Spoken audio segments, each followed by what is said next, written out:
Good morning. Welcome to Seattle Atheist Church.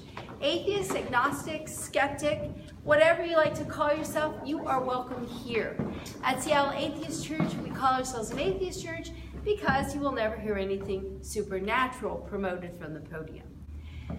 At Seattle Atheist Church, we are founded on the principles of scientific naturalism and secular ethics.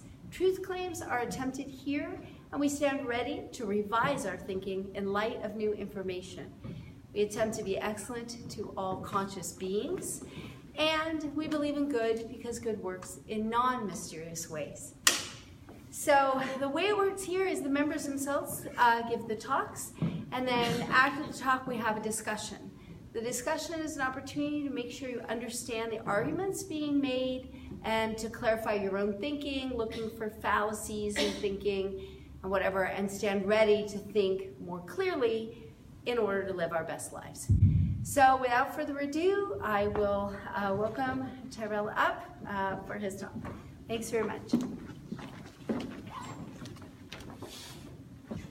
Hi guys, I'm Tyrell. I'm going to talk about The Ethics of What We Eat, which is a book by contemporary moral philosopher Peter Singer.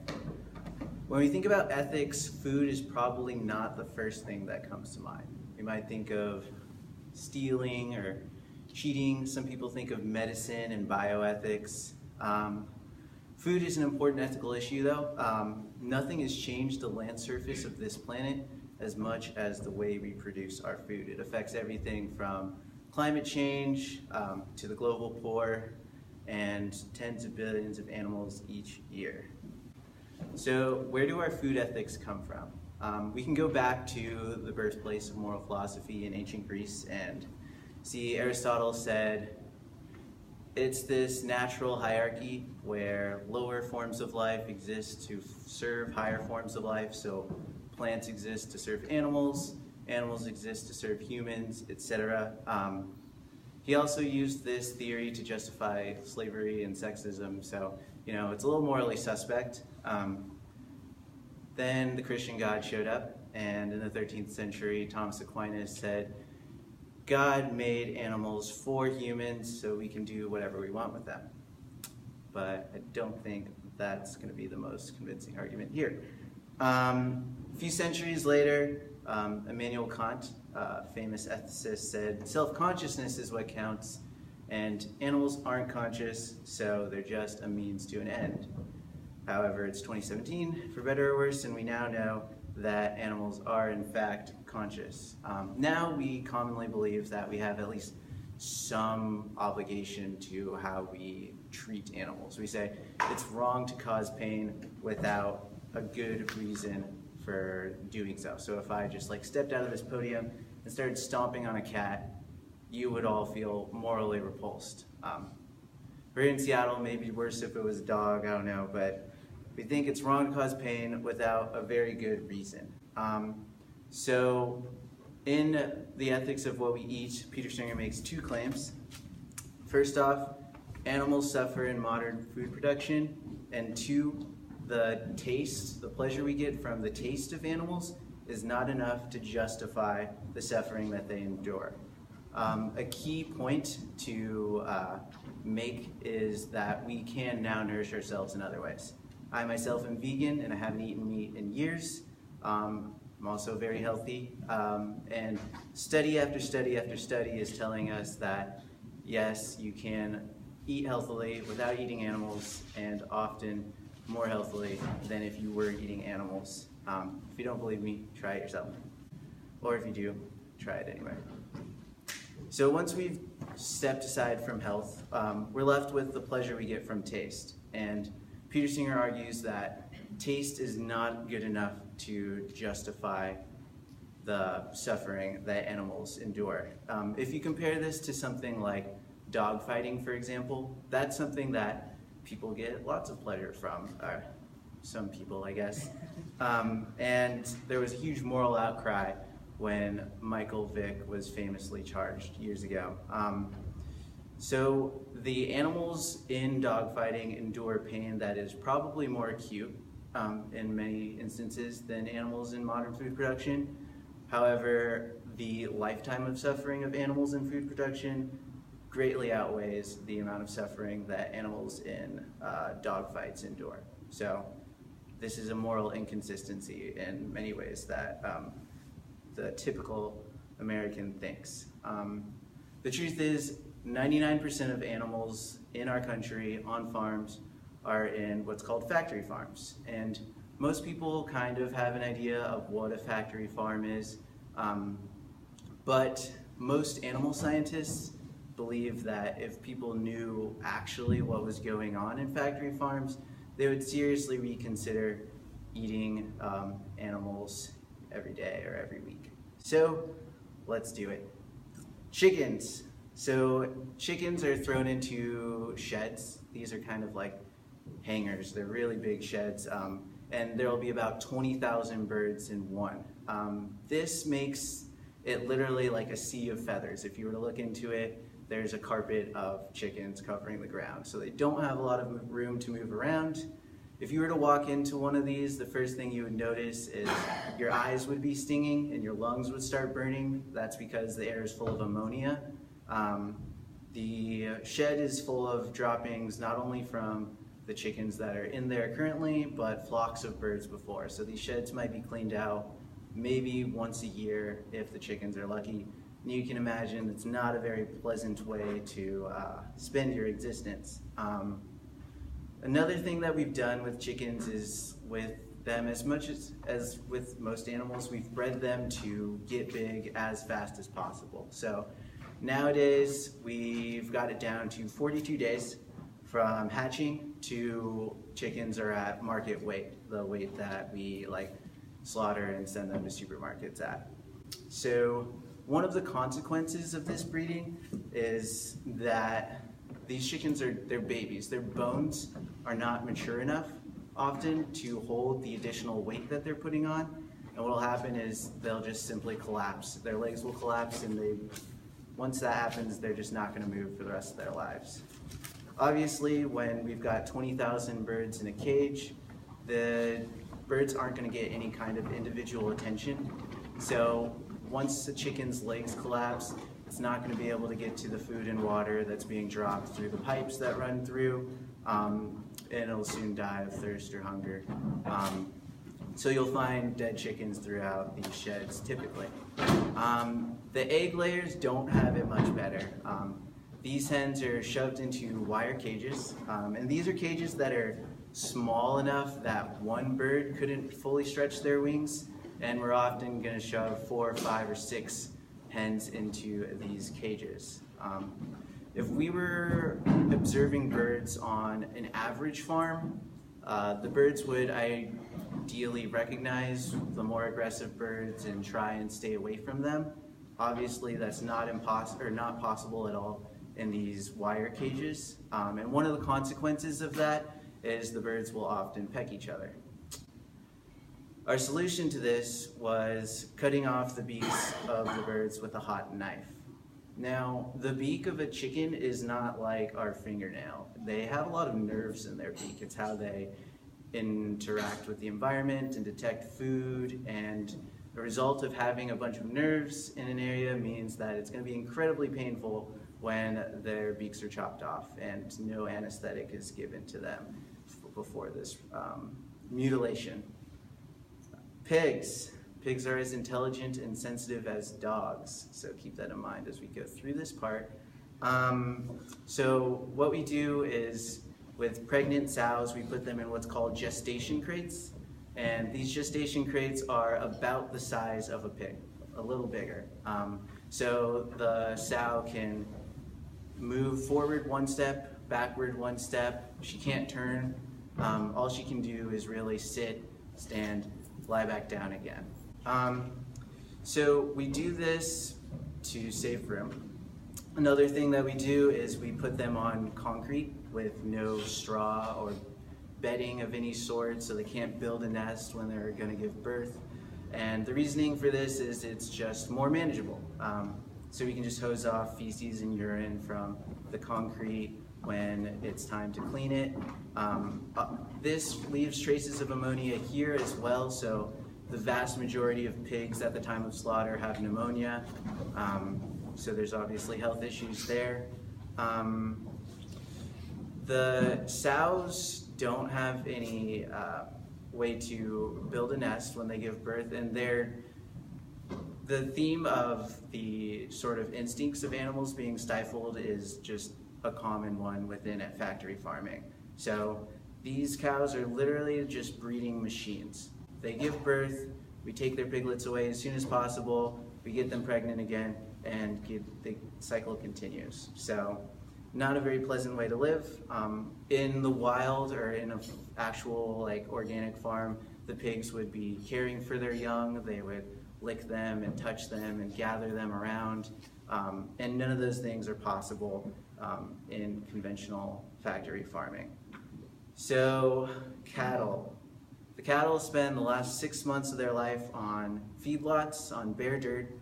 They're fed grain instead of grass. That's because grain makes them grow quicker, another theme in factory farming. But they don't have the stomachs to digest grain. It's not what they're meant to eat. So a result of them eating things that they're not supposed to be digesting is they'll get stomach ulcers and other illnesses that cause serious health problems. And our answer to that is simply we give them more steroids so they grow even faster, and then we give them antibiotics so they can survive conditions that would otherwise kill them. Now I know what you're all thinking. Can I still drink milk with my cereal? So the milk cows are kept inside. They actually generally don't have any pasture access at all. Like humans, female cows need to give birth to produce milk. So what we do is we impregnate them each year, and then once they give birth, their calves are taken within hours. And the calf will be killed immediately if it's lucky, or if it's not, it will be raised for veal. And that's something that more people are familiar with. So the bond between a cow and a calf is strong.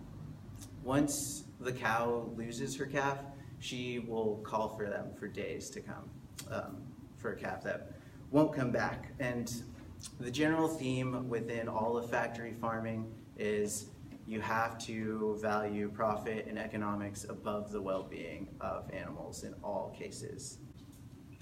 So you may be wondering, well, factory farming is bad. Can I be a conscientious omnivore? To which my answer is, yeah, please. Organic farms USDA organic requires that the animals have things like access to the outdoors, organic feed, which is a statement about the pesticides, making sure that there are safer pesticides used in the production of the feed. It ensures that no antibiotics or hormones are given to the animals, and just overall requires better health and welfare standards for the animals. This is vastly more morally defensible than the standard American diet. That is not a very high moral bar, but it's something. Especially considering that a lot of the organic farms will sometimes meet some of these requirements a little tokenistically. The problem with being a conscientious omnivore is no matter which way you slice it, meat is bad for the environment. The biggest problem with cows specifically is they produce methane. Methane is kind of like a less popular greenhouse gas than carbon dioxide. We talk about that more. But one methane molecule has the greenhouse effect of 23 carbon dioxide molecules. So in the short term, it is a vastly more dangerous greenhouse gas than carbon dioxide. And virtually all of the methane in our atmosphere comes from livestock. To put this into perspective, the entirety of animal agriculture in this country produces more emissions than the entire transportation sector. So that's all of the cars, buses, airplanes, all of that. And 10% of our total emissions is literally just beef.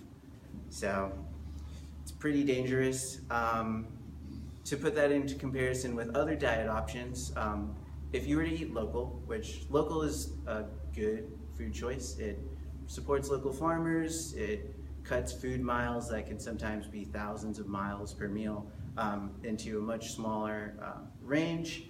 If you were to go completely local, your emissions would be lowered not as much as if you were to go vegetarian 1 day a week. If you were to go completely vegan, you would reduce your emissions more than if you switched to a hybrid car, a fuel-efficient hybrid from a standard American car.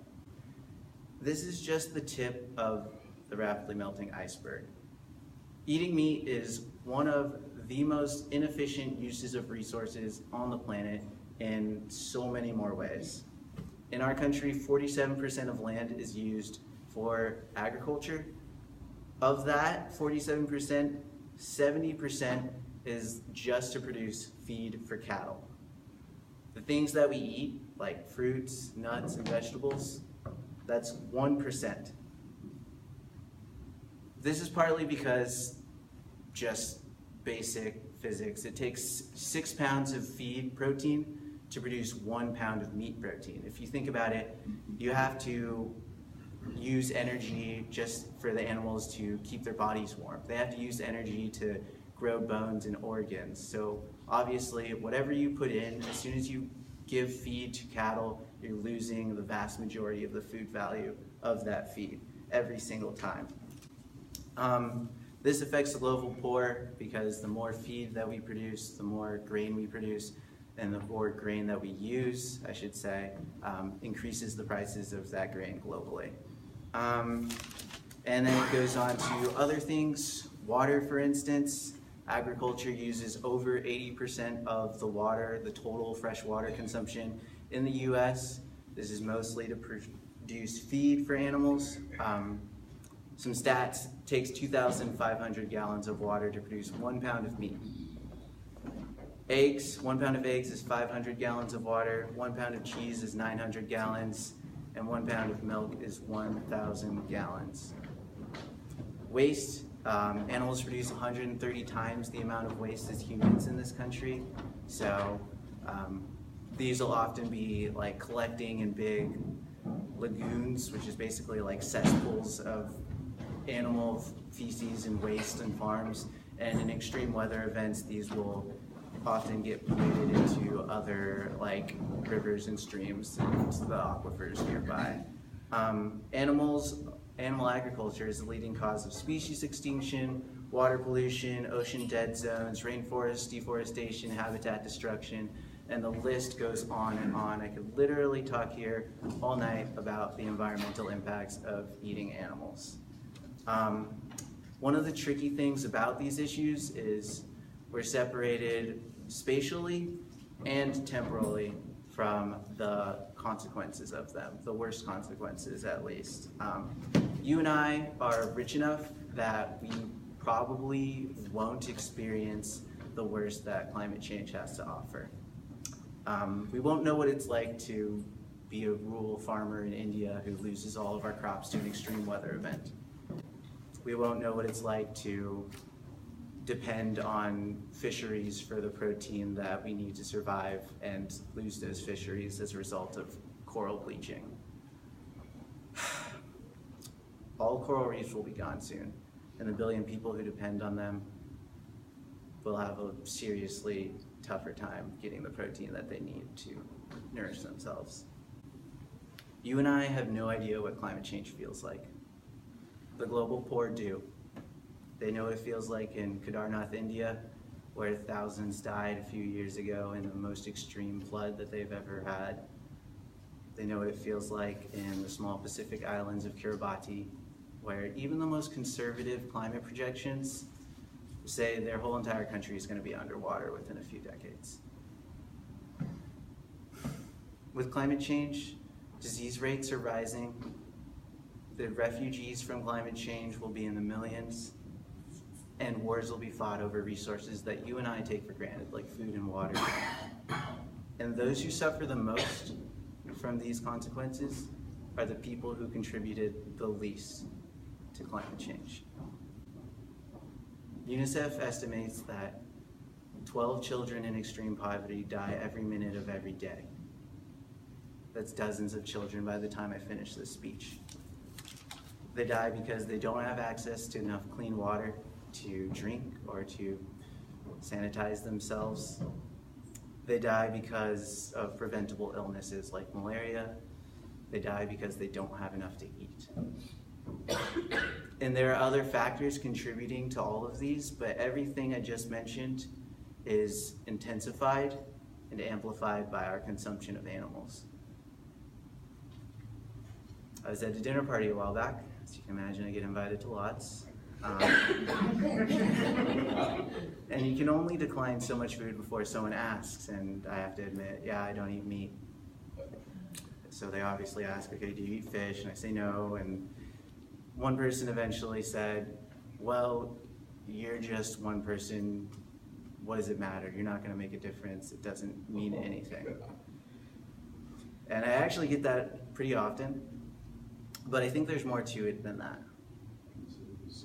We live in a world that actively encourages disengagement.